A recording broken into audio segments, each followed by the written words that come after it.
நம்முடைய மீனம்மா இன்றைக்கி பெரிய பெரிய மீனாக எடுத்து வந்துக்கிறாங்க. இந்த பாருங்கள், மீன் ஆஞ்சிருக்கிறாங்க. மீனுடைய தோல் எடுக்கிறாங்க. இது கோலா மீன். இந்த மீன் ஆயிரம் அம்மாவுக்கு இன்றைக்கி ரொம்ப வேலை அதிகம். ஹாய் சொல்கிறாங்க. இருந்தாலும் இது என்ன மீன்? என்ன மீனுக்கா? அது ஏரி வாயா, ஏரி வவ்வா. ஏரி வவ்வா, வவ்வா மீன், ஏரி வவ்வா.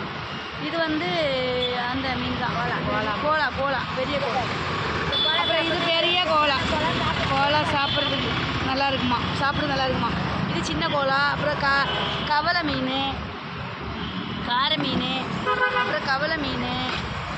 இது வந்து கார மீன். இந்த மாதிரி ஏறா மீன் இதெல்லாம் வச்சுக்கிறாங்க நம்முடைய மீனம்மா. வந்து வாங்குங்க, எல்லோரும் சப்போர்ட் பண்ணுங்கள். நம்முடைய சேனல் பிடிச்சிருந்தா கமெண்ட் போடுங்க, சப்ஸ்கிரைப் பண்ணுங்கள், சப்போர்ட் பண்ணுங்கள் மக்களே. வணக்கம் மக்களே, வணக்கம். மீனம்மா பாய் சொல்லுமா. மீனம்மா பாய் நீங்கள் சொல்லலை இது வரைக்கும். பாய். மீனம்மா பாய் சொல்லிட்டாங்க. பாய். சாப்பிட்டாச்சான்னு கேட்குறாங்க. Bye by.